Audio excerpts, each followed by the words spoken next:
welcome. Good to see you. So I don't know if we've ever met. I know we've spoken in the past. We have.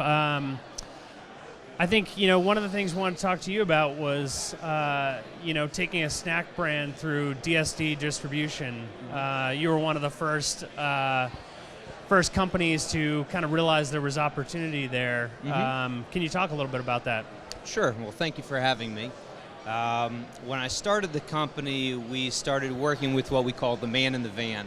So that typically was a one-person distributor, had a broken down van, and sold a lot of our product. But if they ever tripped and fell, you were out of business. And when I was looking at the landscape, I saw a lot of beverage distributors. They had a heavy asset-based business, meaning a lot of trucks, a lot of people. And I recognized that they were not delivering full trucks. They were not full.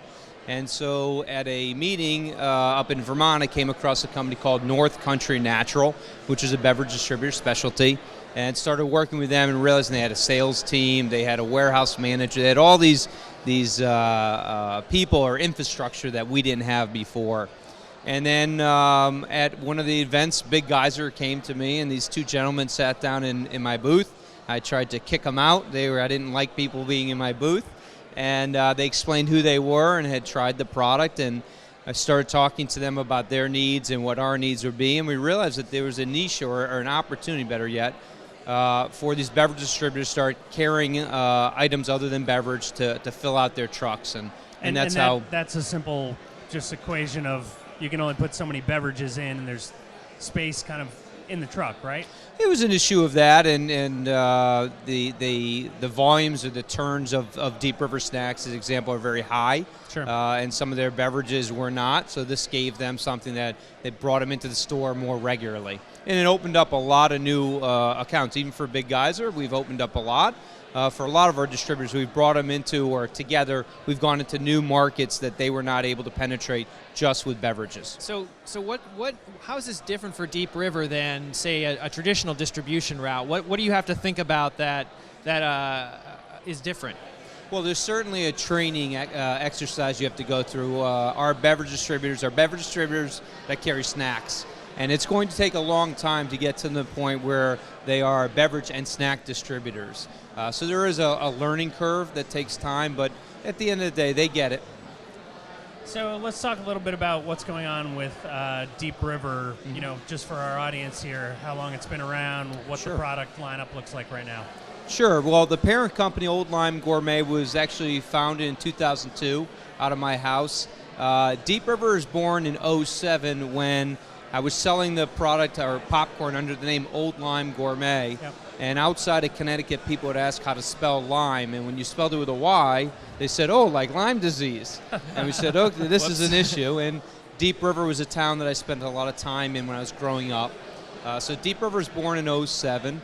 It's been on a rocket ship growth since then. We're in the all-natural kettle chip business. We just launched our line of honchos, which you can think of as an organic alternative to Doritos, where you can actually enjoy eating it without being poisoned. So we're in that category now also. So I guess... I didn't realize I'd been ingesting poison all these years. Well, actually, it's interesting because some of those items are actually banned in other countries. You can't sell the recipe that's sold here in the U.S. for this other brand. They can't sell it in other countries because of those dyes and things like that. Tim, so you hit a little bit on the beginning of Deep River with the word lime. Talk to us a little bit about the genesis of the brand and where it's gone. Like what's kind of surprised you along the way? Well, certainly. The idea behind the company when I first started was the idea that I could build a company that not only made profit but did good. We used to list a couple charities in the back of the bags that tied in with my wife's work. She was a pediatric oncology nurse. And as the company grew, and unfortunately as my middle son was diagnosed with liver disease, we really became aware of the needs out there, and that's where our tagline, "Because we give a chip," came. It really became about how do we do good? How do we make something different? How do we help people that need help? And so the company has grown from just looking to build a business and make healthier products to saying, It's not so much what's in the bag, it's what's on the bag, the message about giving forward, about being there for other people to help them when they need help. And I guess as far as just the category that you're in now, since you've started, certainly the snack and chips, categories have really evolved into, I think, some things that are pretty, I guess I'll call them esoteric. Mm-hmm. And you've kind of stuck to more classic style products, right? Mm-hmm. So I guess what's your take on just where the category in general is at, and innovation and stuff that's out there? Sure, good question. I would say that we've stuck with the core fundamentals because they're very large categories that needed to be disrupted.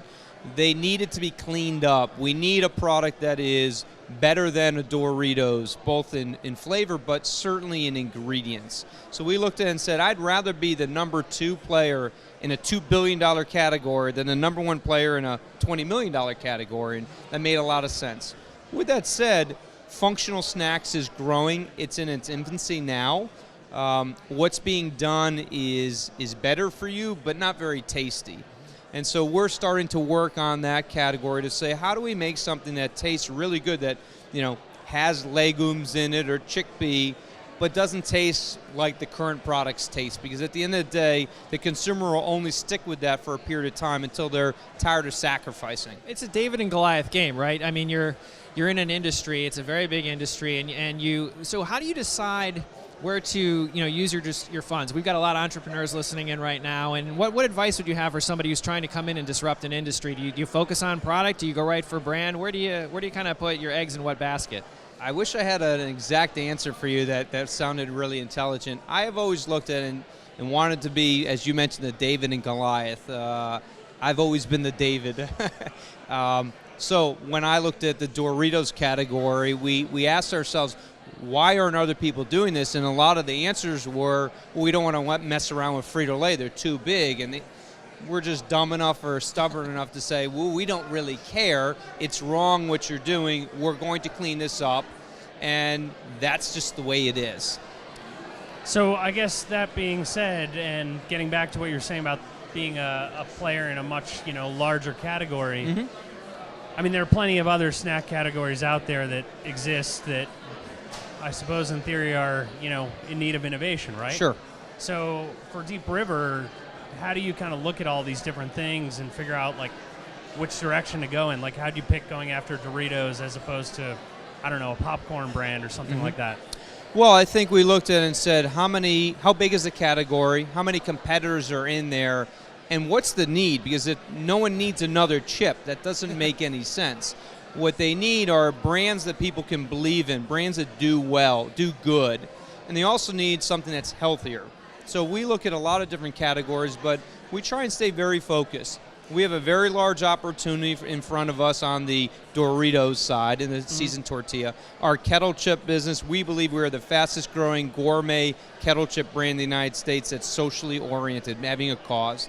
We have a lot of things to focus on there alone. To get pulled into different directions is a mistake for us right now. So Jim's doing good and better ingredients. What more could you ask for? Giving a chip. Giving a chip. There you go. Awesome, Jim. Well, I guess we're out of time. Thanks so much for being on. Yeah, thank you very much for your time. And I guess we'll, I don't know which way you're supposed to go, but... I'm supposed to go this way. That thank way. you. All right, thank you.